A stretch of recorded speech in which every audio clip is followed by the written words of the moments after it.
السلام علیکم، welcome to Yasmin audios novel channel. ہم آپ کو اپنے چینل میں خوش آمدید کہتے ہیں۔ آج جو ناول ہم آپ کے لیے لے کر آئے ہیں اس کا نام ہے رب میں کیا کروں، از قلم امرہا شیخ، آواز عروج حیات۔ ہم امید کرتے ہیں کہ آپ کو ہمارا یہ ناول ہمارے دیگر ناولز کی طرح بہت پسند آئے گا۔ ہمارے ناول کو لائک، شیئر اور چینل کو سبسکرائب کرنا مت بھولیے گا۔ شکریہ۔ تم خوبصورت ہو، یقین نہیں آتا تو میرے دل میں جھانک کر دیکھ لو، میرے ساتھ چلو، بھروسہ کرو۔ سرسراتی ہوئی آواز اس کے کانوں میں ہنسی سرگوشیاں کرنے لگی۔ سرد کپ کپاتے لب دھیرے سے مسکرائے۔ کتنا دلکش تھا وہ وقت، وہ لمحہ۔ یقینوں پہ یقینی میں سفر کرتے رہنا اور آخر میں یقین کر لینا، خود کو توڑ لینا۔ ہاں، یقین مٹی کے انسانوں پر کرنا کبھی نہ کبھی توڑ ہی دیتا ہے، لہو لہان کر دیتا ہے۔ ہا ہا ہا۔ یکدم میٹھی سرگوشیوں میں کسی کے زہر خند کہہ کے گونجے۔ اذیت سی اذیت اندر باہر اس کے ٹوٹے بکھرے سرد پڑتے وجود میں بھر کر اس کی روح کو چھلنی کرنے لگی۔ رات کے اس پہر جب ہر کوئی اپنی دنیا میں مست تھا، وہ جو وجود جس کا ہونا نہ ہونا بے معنی تھا، یا شاید دنیا کے انسانوں کے لیے مذاق یا غلاظت، جسے کچھ بھیڑیے اپنی ہوس کا نشانہ بناتے وقت ان کی غلاظت سے بھی تب کراہت محسوس نہیں کرتے۔ کیسی منافقت ہے یا رب! کیچڑ سمجھنے والے تنہائی میں اسی میں گرنا چاہتے ہیں۔ امرہا۔ سرد موسم میں سڑک پر پڑے اپنی زندگی کو دھیرے دھیرے ختم ہوتے دیکھ رہا تھا۔ ارد گرد خون ہی خون تھا، جیسے وہ بھی اس کے جسم سے چھٹکارا پانا چاہتا ہو۔ درد بہت ہی کھوکھلا لفظ تھا اس کے لیے، یہ درد تو اس کے ساتھ پروان چڑھا تھا۔ گاڑیوں کے بند کھلتے دروازوں کے ساتھ بھاگتے دوڑتے قدم سناٹے کو چیرتے اس کے مردہ پڑتے وجود کی طرف بڑھ رہے تھے۔ سوجے ہوئے پپوٹوں کو بمشکل کھولنے میں آنکھوں میں بھرے پانی کی وجہ سے سب دھندلا دکھائی دینے لگا۔ درد کی انتہا برداشت سے باہر ہوتی جا رہی تھی۔ اپنی آنکھوں کو دوبارہ دھیرے دھیرے بند کرتے سامنے کھڑے ان شریف اور پاک لوگوں کو اب اس کی نظریں دیکھنے کا گناہ نہیں کر سکتی تھی۔ تھک گئی ہے زندگی، اب سفر تمام کر۔ لگتا ہے کوئی گاڑی کچل کر نکل گئی ہے۔ مردانہ آواز اس کے کانوں میں پڑی۔ ہاں، بہت زیادہ خون بہہ گیا ہے۔ اف، ایسا لگ رہا ہے جیسے کوئی جانور ذبح ہوا ہو۔ دوسری مردانہ آواز نے افسوس کا اظہار کیا۔ ایمبولینس کو کال کرو، پہلے والے شخص نے پھر کہا۔ یہ آخری الفاظ تھے جو اس نے سنے۔ آہستہ آہستہ ہر طرف اندھیرا چھانے لگا، اس کی اپنی زندگی کی طرح۔ 19 سال کی وہ خوبصورت نرم و نازک سی لڑکی گھر کے دروازے کی گھنٹی کے ساتھ ہی اپنے کمرے کی جانب بھاگی اور اندر جا کر دروازہ بند کر دیا۔ یہ بچپن سے ہی اس کی ماں کا حکم تھا، جب بھی بابا آئے ان کے سامنے نہیں آنا۔ ہاں، چھوٹی تھی تو ناسمجھ تھی، باپ کے قریب جانے کی تڑپ اور دوسرے بہن بھائیوں کی طرح لاڈ اٹھوانے کی خواہش جو تھی کبھی پوری نہ ہو سکی، اور شاید یہ خواہشیں قبر تک اس کے ساتھ جانے والی تھی۔ ہاں، کچھ خواہشیں کب پوری ہوا کرتی ہیں، اور اس کی خواہشیں تو اس پانی کے بلبلے کی طرح تھی جو ہوا میں ہی ختم ہو جاتا ہے۔ افشاں بیٹی، اتنی جلدی کیا ہے؟ آرام سے ناشتہ کرو۔ ابو، میں کالج کے لیے لیٹ ہو رہی ہوں۔ بھرے ہوئے منہ سے بولتی اللہ حافظ کر کے تیز تیز قدم اٹھاتی پورچ عبور کر کے بیرونی گیٹ کی جانب بڑھی۔ گیٹ کھولتے ہی سامنے اپنے کزن کو دیکھ کر رک گئی، جو اسے گہری نظروں سے دیکھ رہا تھا۔ افشاں اسے دیکھتے ہی مسکرائی۔ کہاں کی تیاری ہے میری جان؟ سفیان نے اس کے قریب جھک کر کہتے اس کے گال کو اپنے ہاتھ سے سہلایا۔ افشاں یکدم گھبرا کر پیچھے ہوئی۔ دونوں ایک دوسرے کو پسند کرتے تھے۔ سفیان اس کی تایا کا سب سے چھوٹا بیٹا تھا، ساتھ ہی گھر تھا ان کا۔ ابھی دونوں ہی زیر تعلیم تھے، اس لیے کسی کو کچھ پتہ نہیں تھا۔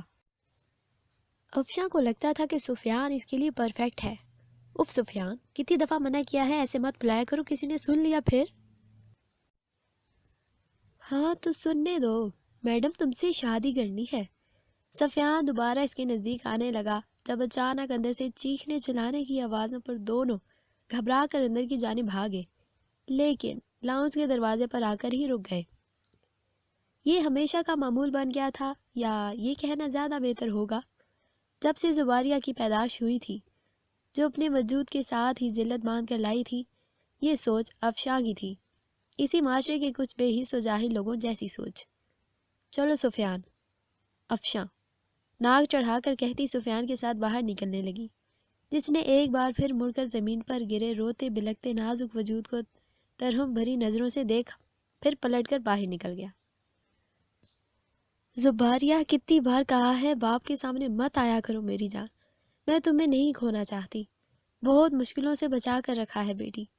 طاہرہ بیگم اس کے لمبے سلکی بالوں میں ہاتھ پھیرتی روتے ہوئے بولی، جو ان کی گود میں سر رکھے لیٹی زمین پر نظریں مرکوز کیے جانے کیا سوچ رہی تھی۔ اس کی سوچیں پڑھنا مشکل تھا، اپنی اذیت و سوچوں کو پڑھنے کی اجازت اس نے کسی کو نہیں دی تھی۔ کیا قصور ہے میرا؟ کافی دیر بعد زباریہ کی آواز کمرے میں گونجی۔ طاہرہ بیگم اس کی بات سن کر زاروں قطار رونے لگی کہ ان کے پاس ہمیشہ اس کی بات کا ایک ہی جواب تھا، کوئی قصور نہیں، لیکن اب ان باتوں سے بھی اسے کبھی تسلی نہیں ہوتی تھی۔ کیسے ہوتی؟ سو جائیں جا کر امی جان، زباریہ نے آہستگی سے ان کی گود سے سر اٹھا کر کہا۔ کیسے سو جاؤں میں؟ نہیں، میں یہی ہوں تمہارے پاس، میں جانتی ہوں میرے جاتے ہی رونا شروع کر دو گی۔ طاہرہ بیگم نے کندھے پہ ہاتھ رکھ کر کہا۔ نہیں رو رہی، آپ جائیں، سو جائیں، صبح کی جاگی ہوئی ہیں۔ زباریہ نے کہتے ہی ان کا ہاتھ نرمی سے ہٹایا اور بستر پر کروٹ کے بال لیٹ گئی۔ کتنی ہی دیر طاہرہ بیگم اس کی پشت کو دیکھتی رہی، پھر لمبی سانس لیتی سر پہ پیار کرتی کمرے سے نکل گئی۔ ان کے جاتے ہی زباریہ اٹھ بیٹھی، پھر چھوٹے چھوٹے قدم اٹھاتی کھڑکی کے پاس آئی جو پچھلی طرف کھلتی تھی۔ سنسان گلی میں جہاں گوپ اندھیرا تھا، بالکل اس کی زندگی کی طرح۔ زباریہ نے سر اٹھا کر آسمان کی طرف دیکھا، یکدم ہی ڈھیر سارا پانی اس کی آنکھوں میں جمع ہو گیا۔ اللہ تعالیٰ، آپ تو سب کر سکتے ہیں نا، پھر سب کے دلوں میں مجھ جیسی کے لیے محبت نہ سہی عزت ہی ڈال دیں، میں بھی ہر انسان کی طرح جی سکوں۔ میرا دم گھٹتا ہے جب کوئی حقارت سے دیکھتا ہے۔ اللہ، ابو سے ڈھیر ساری باتیں اور ان کی شفقت بھرا لمس جسے میں محروم ہوں، صرف ایک بار وہ میرے سر پر ہاتھ رکھ دے۔ آپ کر سکتے ہیں نا اللہ۔ میرے بہن بھائی بھی مجھے یہاں سے جانے کو کہتے رہتے ہیں۔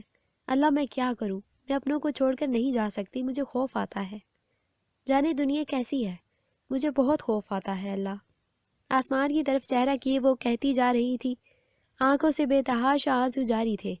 جانے کتنے ہی گھنٹے اسے یوں ہی کھڑے ہو گئے، لیکن پھر بھی نہ اس کے آنسو تھمے نہ بڑبڑاہٹ۔ سکون قلب و نظر کہیں تو میسر ہو۔ کیا بات ہے زید؟ طاہرہ بیگم اپنے 25 سالہ بیٹے کو کچن میں داخل ہوتے دیکھ کر پوچھ بیٹھی، جس کا چہرہ سرخ ہو رہا تھا۔ طاہرہ بیگم یہ سمجھنے سے قاصر تھی کہ وہ غصے میں ہے یا گرمی کی وجہ سے ہو رہا ہے۔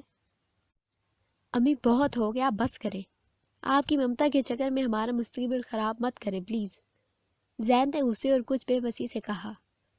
ہوا کیا ہے بتاؤ تو صحیح، جب تک بتاؤ گے نہیں مجھے کیسے پتہ چلے گا؟ طاہرہ بیگم نے کچھ حیران اور جھنجھلاتے ہوئے کہا۔ ہونا کیا ہے، یہ جو آپ کی اولاد ہے نا، اس کی وجہ سے، صرف اس کے بیکار وجود کے ہونے سے زمر کے گھر والے مان نہیں رہے، اور آپ کو مبارک ہو، ہمیں اب اس محلے کو بھی چھوڑ کر جانا پڑے گا، کیونکہ سب کو معلوم ہو چکا ہے یہاں ایک خواجہ سرا رہتا ہے۔ زید غصے سے کہتا دندناتا ہوا گھر سے چلا گیا، جبکہ طاہرہ بیگم سوچ میں پڑ گئی، سب کو کیسے پتہ چلا؟ ضرور سارا نے ہی بات پھیلائی ہوگی۔ یکدم طاہرہ بیگم کو اپنی جیٹھانی یاد آئی جو زباریہ کو بالکل بھی برداشت نہیں کرتی تھی۔ طاہرہ بیگم جیسے ہی کمرے میں آئیں، حیام صاحب کی بات پر رک کر انہیں دیکھنے لگی۔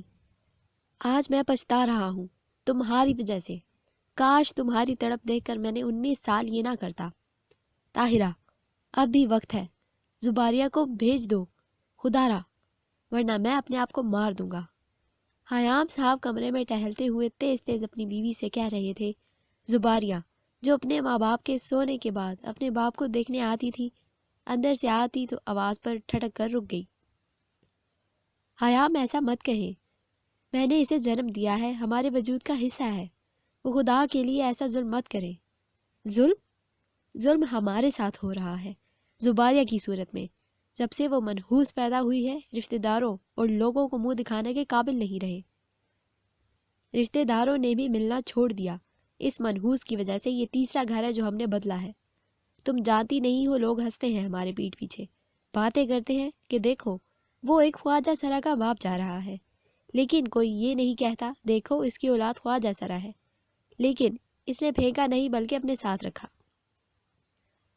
ہاں نا، وہ پڑھ سکتی ہے، دن بھر سامان کی طرح پڑی رہتی ہے۔ تم کیا چاہتی ہو، اسے سینے سے لگائے رکھوں؟ تم اگر بھول گئی ہو تو یاد کر لو، ہماری 2 اولادیں اور ہیں جو اب شادی کے لائق ہو گئی ہیں۔ تم خود بتاؤ، زید کی شادی ہوگی، اس کی بیوی کیسے اسے گھر میں رکھے گی؟ حیام صاحب بولتے بولتے ہاپ گئے۔ باہر کھڑی زباریہ سن کر رہ گئی۔ مردہ قدموں سے چلتی کمرے کا دروازہ کھولتی چلتی ہوئی اپنے باپ کے سامنے جا کھڑی ہوئی۔ اچانک اس کے آنے پر دونوں نے حیرت سے زباریہ کو دیکھا۔ طاہرہ بیگم خوف و زد سی دونوں کو دیکھنے لگی۔ آپ نے ٹھیک کہا ابو، اللہ تعالیٰ کو مجھے پیدا نہیں کرنا چاہیے تھا، ظلم ہو گیا سب کے ساتھ، لیکن اس میں میرا کیا قصور ہے؟ کہاں ہے میری غلطی؟ کیا گناہ ہے میرا؟ بتائیں ابو، بتائیں۔ آپ سب تو پڑھے لکھے قابل لوگ ہیں نا، ہر چیز جانتے ہیں، سمجھتے ہیں، پھر مجھے اس کا جواب دیں، کیا قصور ہے میرا؟ میں ایسی ہوں، اس میں میری کیا غلطی ہے؟ آپ مجھے اپنے آپ سے الگ کرنا چاہتے ہیں تو میری دعا ہے اس گھر سے نکلتے ہی میں اس دنیا سے چلی جاؤں، کیونکہ آپ کے ساتھ ہوا ظلم کا خمیازہ مجھے اپنی اس آدھی ادھوری ذات سے چکانی پڑے گی۔ ہچکیوں کے درمیان کہتی وہ کمرے سے نکل گئی، جبکہ حیام صاحب ویسے ہی کھڑے اس جگہ کو دیکھتے رہے جہاں سے وہ گئی تھی۔ دوپہر کا وقت تھا۔ گھر میں اسی وقت سوائے طاہرہ بیگم اور زباریہ کے علاوہ کوئی اور فرد نہیں تھا جب گھر کی بیل بجی۔ چونکہ طاہرہ بیگم باتھ روم میں تھی، مجبوراً زباریہ کو دروازہ کھولنے جانا پڑا۔ گیٹ کھولتے ہی سامنے کھڑے سفیان کو دیکھ کر وہ گھبرا گئی، جبکہ سفیان اسے دیکھ کر مسکرایا۔ زباریہ نے حیرت سے اسے مسکراتے ہوئے دیکھا۔ اس کی زندگی میں وہ دوسرا شخص تھا جو اسے دیکھ کر مسکرایا تھا۔ السلام علیکم، کیسی ہو؟ سفیان شیطانیت سے اسے نیچے سے اوپر تک دیکھتے ہوئے بولا۔ وعلیکم السلام، میں ٹھیک ہوں سفیان بھائی، زباریہ ہچکچا کر بولی۔ گھر پر کوئی نہیں ہے کیا؟ سفیان اندر جھانکتے ہوئے پوچھنے لگا۔ نہیں، امی ہیں، آپ آ جائیں اندر۔ زباریہ اس کے دیکھنے سے بے چین ہو رہی تھی۔ جب سفیان مسکراتا اندر داخل ہوا اور گیٹ بند کرتا، اسی سے ٹک لگا کر اس نے یکدم اس کا ہاتھ تھام لیا۔ سفیان کے اس طرح کرنے سے زباریہ ڈر کر ہلکے ہلکے کانپنے لگی کہ کہیں اگر کوئی گھر کا فرد آ گیا تو بہت برا ہو جائے گا۔ سفیان بھائی، یہ کیا کر رہے ہیں؟ چھوڑیں میرا ہاتھ، زباریہ یہ روحان سی ہوتے ہوئے بولی۔ تم خوبصورت ہو زباریہ، اپنی بہن سے بھی زیادہ، سفیان اس کے نزدیک ہوتے ہوئے بولا۔ زباریہ یہ آنکھیں پھاڑے اسے دیکھنے لگی۔ سفیان اس کی حیرت بھری نظروں میں جھانکتا جھوٹ بولنے لگا اور اپنی اس ایکٹنگ پر خود کو شاباشی دینے لگا۔ کیا بکواس ہے یہ؟ زباریہ کی آواز غصے سے بھری ہوئی۔ غصہ کرنے والی کیا بات ہے یار، سچ کہہ رہا ہوں، یقین نہیں آتا تو میرے دل میں جھانک کر دیکھ لو، سفیان کہتا اس کا ہاتھ انگوٹھے سے سہلانے لگا۔ میں امی کو بلا لوں گی، زباریہ نے کانپتے ہوئے کہا۔ سفیان کی اتنی قربت اس سے برداشت نہیں ہو رہی تھی، خود سے اور اس سے وحشت ہونے لگی تھی۔ پلیز زباریہ، میں تمہاری اصلیت جانتا ہوں، پھر بھی تم مجھے اچھی لگنے لگی ہو، چاچو کو تو تمہاری قدر ہی نہیں ہے، تم میرے ساتھ چلو، سفیان نے کہتے اس کے کندھوں پر ہاتھ رکھا۔ زباریہ جھٹکے سے پیچھے ہوئی۔ آپ کا دماغ خراب ہو گیا ہے، میں آپ کے لائق نہیں ہوں، چلے جائیے، زباریہ ضبط کرتے ہوئے بولی۔ بھروسہ کرو مجھ پر، میں سچ۔ یکدم اندر سے طاہرہ بیگم کی آواز آنے لگی جو زباریہ کو آوازیں دے رہی تھی۔ سفیان چپ ہوتے گھبرا گیا، کہیں ڈرامہ سچ میں اس کے گلے نہ پڑ جائے۔ میں جا رہا ہوں، پھر آؤں گا، سفیان کہتے ہی چلا گیا، جبکہ زباریہ ابھی تک اپنے کندھوں پر اس کا لمس محسوس کر رہی تھی۔ السلام علیکم حیام بھائی۔ وعلیکم السلام، خرم کیسے ہو؟ حیام صاحب نے سڑک پر روک کر بلگیر ہوتے ہوئے اس سے کہا۔ ارے حیام بھائی، ہم تو ٹھیک ہیں، آپ بتائیے، بھیج دیا اسے یا ابھی تک گھر پر ہی رکھا ہے؟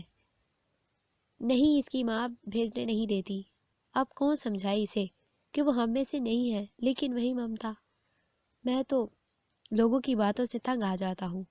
اولاد ضرور ہے تمہاری، مگر یہ بھی تو سوچو، خواجہ سرا ہے، جتنا بھی قید میں رکھ لو گے، ایک فرد کے کان میں بات پڑی نہیں کہ جنگل میں آگ کی طرح پورے محلے کو پتہ چل جاتا ہے۔ اچھا چلے، پھر ملاقات ہوگی، اللہ حافظ۔ خرم کہتے ہی آگے بڑھ گیا، جبکہ ایک بار پھر غصے اور بے بسی نے خیام صاحب کو اپنی لپیٹ میں لے لیا۔ گھر جاتے ہی اس کا انتظام کرتا ہوں، خود سے کہتے وہ چل دیے۔ امی، امی کہاں ہے وہ ہجڑا؟ شام کا وقت تھا جب غصے میں آگ بگولا ہوتی افشا کالج سے گھر آتے اسے چیختی ہوئی زباریہ کے کمرے میں جانے پڑی۔ طاہرہ بیگم غصے سے کچن سے نکل کر اس کے پیچھے بھاگی۔ جب تک وہ پہنچی، افشا نے اس کے بال بے دردی سے اپنی مٹھی میں لے لیے تھے۔ طاہرہ بیگم نے وحشت سے اپنے سینے پر ہاتھ رکھ لیا، قدم جیسے زمین میں گڑ گئے۔ افشا غصے میں اسے زمین پر پٹک کر مارے جا رہی تھی۔ چھوڑ دے مجھے آپ ہی، چھوڑ دے، میں نے کیا کیا آپ ہی، خدا کے لیے مجھے مت مارے۔ زباریہ روتے ہوئے چیخ کر اپنے آپ بچانے کی کوشش کر رہی تھی۔ تو کیوں ہماری زندگی میں آئی؟ کاش تو پیدا ہوتے ہی مر جاتی تو ہمیں یہ دن نہ دیکھنے پڑتے۔ افشا کے چیخ چیخ کر کہنے سے طاہرہ بیگم ہوش میں آتی دونوں کے درمیان آ گئی۔ مت کر افشا، خدا سے ڈر، ڈر خدا سے۔ آگے تیری بھی شادی ہونی ہے، تیری بھی اولادیں ہوگی، اللہ سے ڈر، ہٹ جا پیچھے، چلی جا یہاں سے۔ طاہرہ بیگم روتی تڑپتی زباریہ کو اپنی آغوش میں لیتی روتے ہوئے کہہ رہی تھی۔ افشا سننے سے ہی کچھ پل کے لیے رو کر اپنی ماں کو تکنے لگی۔ جب دروازہ کھول کر زید اندر داخل ہوا۔ کیا ہو رہا ہے یہاں؟ ہر روز کوئی نہ کوئی تماشا لگائے رکھا ہوتا ہے، گھر ہے یہ چڑیا گھر؟ زید نے اتنے ہی غصے سے کہا۔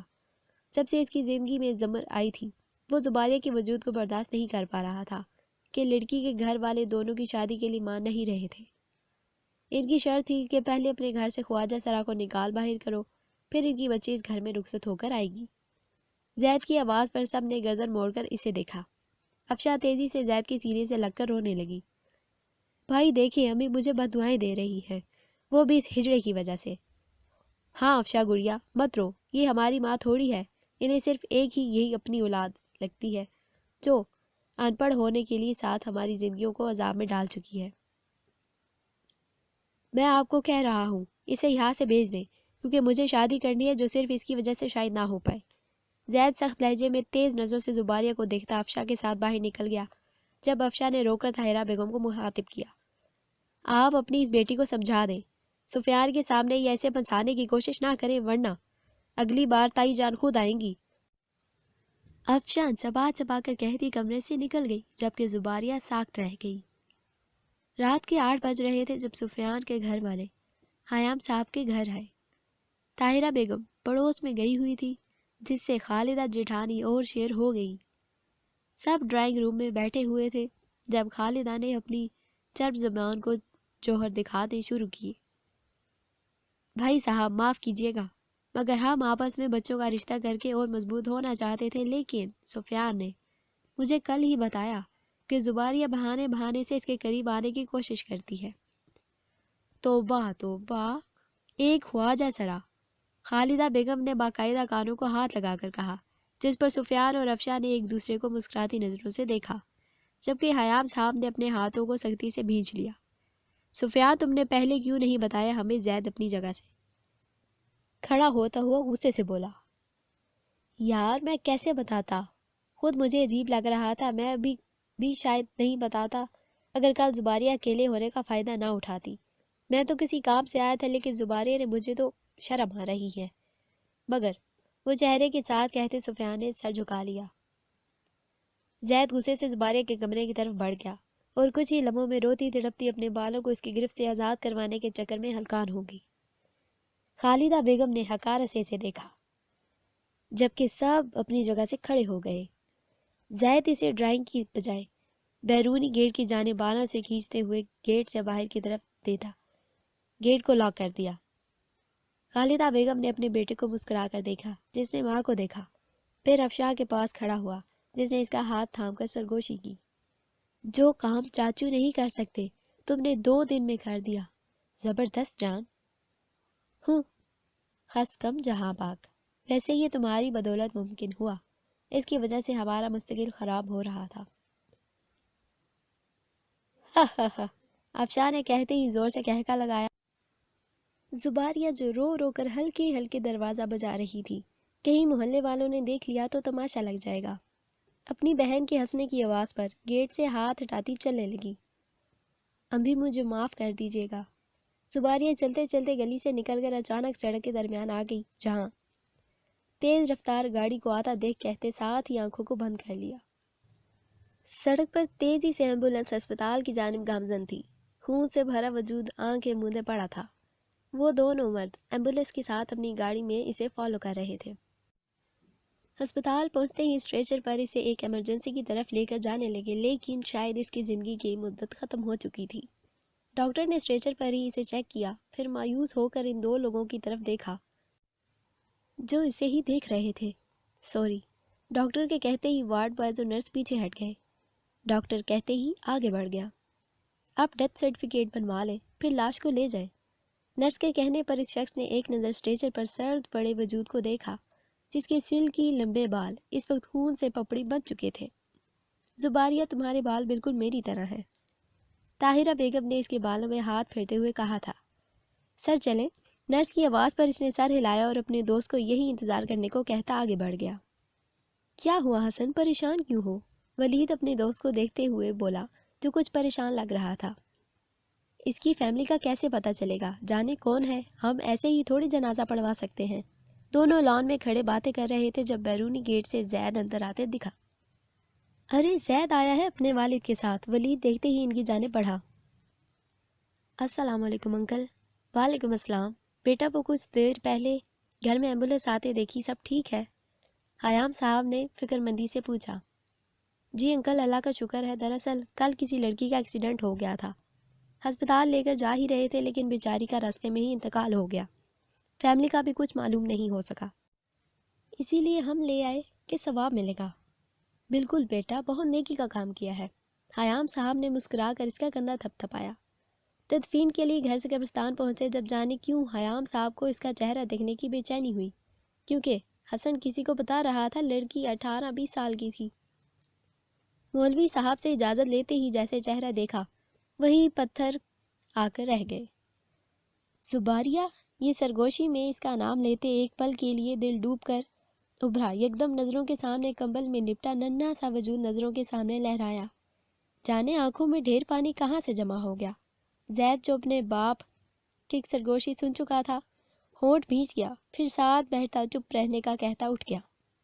آپ مجھے اپنے آپ سے الگ کرنا چاہتے ہیں تو میری دعا ہے اس گھر سے نکلتے ہی میں اس دنیا سے چلی جاؤں، کیونکہ آپ کے ساتھ ہوا ظلم کا خمیازہ مجھے اپنی اس آدھی ادھوری ذات سے چکانا پڑے گا۔ حیام صاحب کے کانوں میں کہیں دور سے زباریہ کے لفظوں نے بازگشت ہونے لگی۔ حیام صاحب نے سختی سے آنکھوں کو میچ لیا۔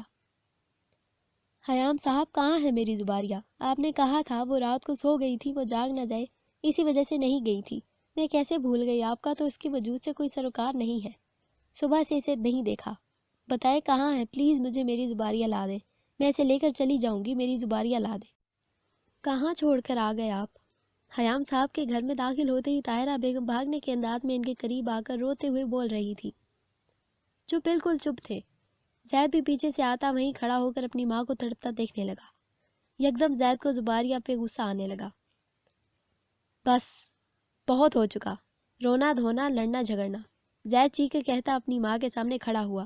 امی، وہ خود کل رات کو گھر سے بھاگ گئی تھی اور کسی حادثے کا شکار ہو گئی تھی، میرے دوست سے ہسپتال لے کر گئے لیکن رستے میں ہی انتقال ہو گیا۔ ابھی میں اور ابو تدفین کر کے آ رہے ہیں، اگر یقین آئے تو حسن اور ولید کو بلا دوں کیا؟ زید بے رحمی سے کہتا اپنے کمرے کی طرف بڑھ گیا، جبکہ طاہرہ بیگم پتھر کی ہو گئی۔ 4 سال بعد۔ کہتے ہیں دنیا مکافات عمل ہے، انسان جو بوتا ہے وہی کاٹتا ہے۔ انسان دوسرے انسان کو جتنی بھی تکلیف، جتنا بھی حقیر سمجھ، لیکن وہ رب بیٹھا ہے حساب کرنے والا، وہی بہتر فیصلہ کرنے والا ہے۔ بے شک انسان کو ایک دوسرے کے گناہ ثواب گنوانے کی ضرورت نہیں ہے، کہ اللہ ہے جو اپنے بندوں کو جانتا ہے۔ زباریہ، جس کی غلطی تھی کہ وہ خواجہ سرا تھی، معاشرے کے لیے ماں کی ممتا نے 19 سال اپنی آغوش میں سنبھالے رکھا، لیکن کب تک؟ ماں باپ کے لیے اولاد ایک برابر ہوتی ہے، لیکن یہ معاشرہ وہی ہے جو دماغوں میں خناس بھرتی ہے، جیسے حیام صاحب کے ساتھ ہوا۔ افشاں جس نے اپنی خوشیوں کے لیے اپنے ہی کزن محبوب کے ساتھ مل کر اسے باہر نکلوا دیا، اس بھائی کے ہاتھوں جس کی کچھ مہینوں کی محبت ایسے سر پر سوار ہوئی کہ ہر لحاظ بھلا دیا۔ کس کی غلطی ہے؟ کون گنہگار ہے؟ خواجہ سرا پیدا ہونا؟ اللہ کے ہر کام میں حکمت ہے۔ انسان اپنے لیے جو بہتر سمجھتا کیا وہی ہوتا ہے، یا یہ صرف ہمارا گمان ہے؟ زباریہ کی موت نے طاہرہ بیگم کو دل کی مریض بنا دیا، لیکن 1 سال بعد سفیان کی موت پر افشاں کے بیوہ ہو کر گھر آ جانا ان کو اندر ہی اندر ختم کرنے لگا۔ افشاں ماں بننے والی تھی جب کچھ مہینوں بعد زید کا گھر آتے وقت ایکسیڈنٹ ہو گیا۔ زندگی تو بچ گئی، لیکن ایک ٹانگ کی لڑکھڑاہٹ نے سچی محبت ایک جھٹکے میں ختم کر دی۔ ایک دن صبح خاموشی سے طاہرہ بیگم اس جہاں فانی سے کوچ کر گئی۔ خیام صاحب اب زیادہ تر وقت مسجد میں گزارنے لگے تھے، اپنی بیوی اور اپنی بیٹی زباریہ کے لیے مغفرت کی دعا کے ساتھ گڑ گڑا کر معافی مانگتے۔ اس دن بھی وہ مسجد سے گھر پہنچے تو گیٹ پر ہی ہارون صاحب کھڑے مل گئے۔ مل ملا کر دونوں بھائی افشاں کے کمرے میں داخل ہوئے۔ افشاں زید کی گود میں سر رکھے ہچکیوں سے رو رہی تھی جب خواجہ سرا بچے کو کاٹ سے اٹھا کر لے جانے لگے۔ خیام صاحب نے آنکھوں کو سختی سے بند کر لیا۔ مجھے میری ماں کی بددعا لگ گئی، مجھے زباریہ کی بددعا لگ گئی ابو۔ افشاں باپ کو دیکھتے اٹھ کر ان تک آئی، روتے ہوئے بولی، ماں کبھی اپنی اولاد کو بددعا نہیں دیتی، اور زباریہ وہ اپنوں سے بہت محبت کرتی تھی افشاں، کیا پتہ یہ ہمارے خود کی کیے ہوئے گناہ ہوں۔ خیام صاحب نے اس کے سر پر ہاتھ رکھ کر دھیمی آواز میں کہا۔ زید سر جھکا کر رونے لگا۔ صحیح کہہ رہے ہیں ابو، یہ میرا خود کا کھودا گڑھا ہے جس میں آج میں خود گری ہوں۔ اس گھر سے نکلوانے کے چکر میں سفیان کے ساتھ مل کر جھوٹ کہلوایا۔ ایسا تو ہونا تھا میرے ساتھ۔ افشاں کہتے ہوئے قالین پر بیٹھ گئی جبکہ خالدہ بیگم گھبرا کر کھڑی ہو گئی۔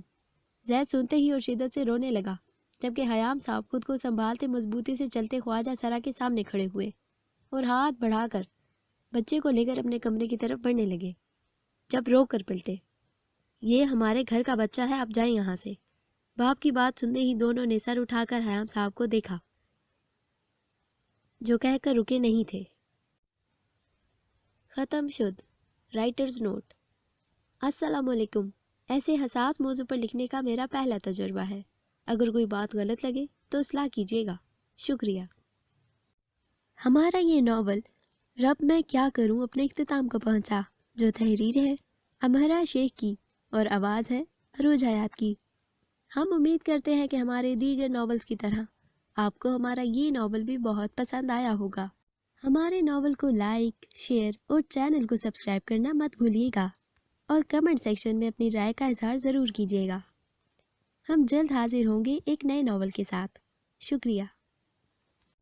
So dear listeners, like, share, subscribe and press the bell icon for latest updates, and also suggest your favorite novel in comment section below.